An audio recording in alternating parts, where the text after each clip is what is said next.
If you're the proud new owner of a Sony a7 IV and you're looking for some tips and tricks on how to get the most out of this camera, then stick around because I've got 12 features to share with you that you might not know about the Sony a7 IV. Hello friends and welcome back to the studio. This is Susie with Gemini Connect. This is the part 2 video of the first Sony a7 IV settings video that I did earlier. And in that video I went over some of the basic things that I did to set up my brand new camera. And in this video I'm going to touch on 12 additional features that I didn't talk about in that first video. Actually, there might be a little bit of overlap, but for the most part, these should be brand new features that I didn't talk about yet. So let's get started. The very first setting is preventing the camera from shutting off due to overheating. The Sony a7 IV can shoot in up to 4K 60 frames per second, which is a really high frame rate, and there is some concern that this camera might overheat. And when it does overheat, it tends to power off and you can't shoot with it anymore. But there is a setting within the camera to prevent it from shutting off due to overheating, and so we're going to go ahead and unlock that. So you want to hit the menu button, and then go down to Setup and scroll down to Power Setting option and select Auto Power Off Temperature. When the setting is set to high, you can continue to shoot even when the temperatures of the camera gets hotter than normal, so use it at your own risk. The next setting is enabling the shutter to close to avoid getting dust on the sensor. This is something that you have to enable, so you want to go down to Setup and go to Setup option and to anti-dust function. Go down to shutter when power off, and by default this is set to on, but you can select it to say off instead, and this way whenever you turn your camera off, the shutter will close to prevent dust or any debris from getting on your sensor. If you do happen to have dust on your sensor, and you'll notice this whenever you see like a little speck on your frame whenever you're shooting, you can go up to sensor cleaning and you can say enter. And then your camera will vibrate a little bit to get the dust off the sensor, and you should be done. But you may also need to use a rocket blower or an actual sensor cleaning kit if you have a lot of dust and debris on your sensor. The next setting is the ability to designate different photo and video mode settings. This is really big on the Sony a7 IV because on top of the camera, you have a little dial, so you can switch between photo mode, video mode, and S&Q or slow and quick mode. This is really great news for hybrid photo and video shooters. However, if you don't enable this setting, then you'll have the exact same settings whether you're shooting photo or video, and that's no bueno. So to enable this, we want to hit the menu button, go down to Setup, and Operation Customize, and go down to Different Set for Still/Movie. If this is grayed out, you can just hit the right button and it'll tell you exactly why it's grayed out. So in my case, it's because I'm on memory recall mode. So I'll just switch my dial to be not on memory recall, and now I have this setting enabled. If you'd like to know what my exact settings are for photo and video, then let me know in the comments below and perhaps I'll do another video deep diving into my settings. The fourth feature is autofocus responsiveness. So the autofocus in pretty much all Sony cameras at this point is wicked fast and really accurate, but sometimes you might want to fine-tune the responsiveness in case it's too responsive or not responsive enough for you. So to do that, we're going to hit the menu button, go over to AF/MF, and then go to AF's transition speed. So I have this set to 5, which is a little bit above average, so it's on the faster side of responsiveness, but you can actually go all the way up to a 7 or all the way down to a 1, depending on how fast you want your autofocus to be. The next feature is touch focus tracking, and this enables you to use the touch screen to tap a subject and track it.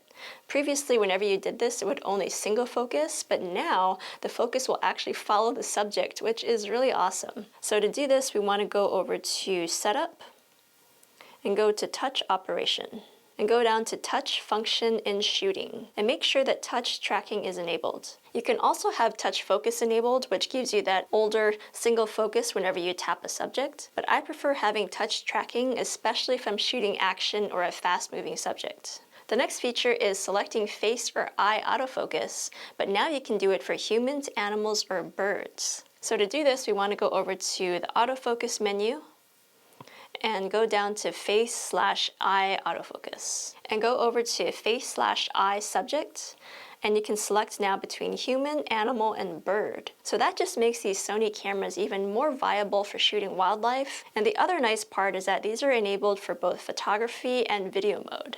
The next setting is the ability to change the autofocus area color. So on my older Sony cameras, by default, this little focus point here was always set to white. And I always found it really hard to see exactly what I was focusing on. And so now in this camera, you can actually change that color to red. So to do that, we want to go over to the autofocus menu and just go up to focus area. And then go down to focus area color. And now you have a choice between white, which is the default, or red, which in my opinion is a lot easier to see.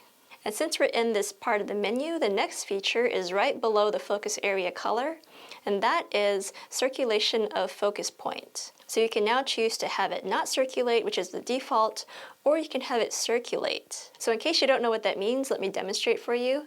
So let's have it not circulate, which is the default, and we're going to back out. And so you can see here that I can use my joystick to move my focus point around. And so if it doesn't circulate, then your focus point just has like this border or this barrier, and it can't exceed it. But if you were to enable circulation, then now whenever you move your focus point around, you see that it moves outside of this frame. So it no longer has the border, which could be annoying or it could be really useful. It just depends on how you like to have your autofocus point set.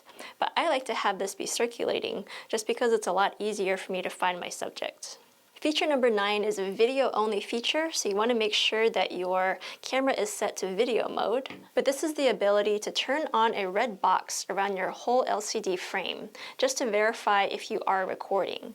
And I find this to be really helpful because sometimes I have a really hard time trying to tell if my camera is actually recording or not. So to enable this, you want to go over to Menu and scroll down to the Shooting tab here. And go all the way down to Shooting Display. And here you can select Emphasize Record Display.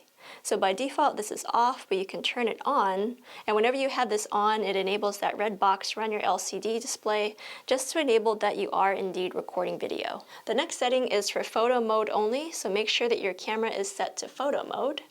But this is the ability to enable silent shooting. So silent shooting enables you to shoot without the shutter sound, so it can be really great if you ever need to shoot kind of incognito or not have your camera be super noticeable. The only catch is that sometimes this can lead to banding or flickering if you're shooting with artificial or LED lights. But if you want to enable this, you can go over to Menu and go down to Shooting and scroll down to Shutter/Silent. Under the silent mode settings, you can have it enabled to off or on. Now for me personally, I use silent mode a lot whenever I'm shooting client work especially. So it's so valuable to me that I actually have it here as a custom function.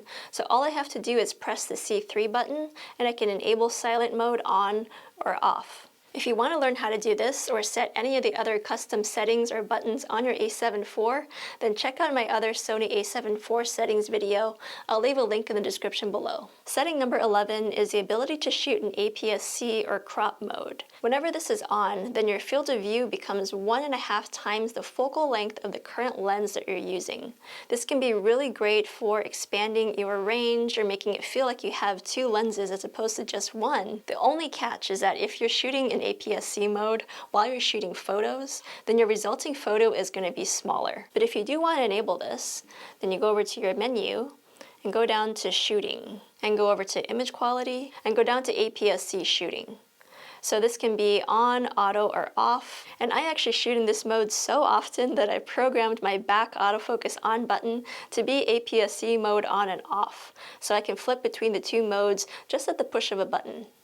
The last feature I'm going to talk about is focus peaking, which is something that I can't live without now that I've had it on my cameras. This is the ability to highlight whatever is in focus in a certain color. And in the past, I found this feature to be super essential whenever I was shooting in manual focus, especially if using a manual focus lens. And for the a7 IV, focus peaking for photos is only enabled when shooting in manual focus. However, brand new to the a7 IV is the ability to have focus peaking on whenever you're shooting in autofocus or manual focus whenever doing video. So super great thing to have. If you want to enable it, go over to Menu and the autofocus section and go down to peaking display, and you can set this to be off or on. and I always have this on. You can also adjust the peaking level, so it can be high, medium, or low. I like to have it on medium. And you can also adjust the color. So I like to have mine on red, but you can also have yours on yellow, blue, or white. So those are 12 lesser known features for the Sony a7 IV. I hope this video was helpful. Let me know in the comments below if you have any questions, and stick around because I will be doing another video coming up soon about all the accessories that you need for the a7 IV, as well as my go-to lenses. So thanks for watching, subscribe for more content, and I will see you in the next video.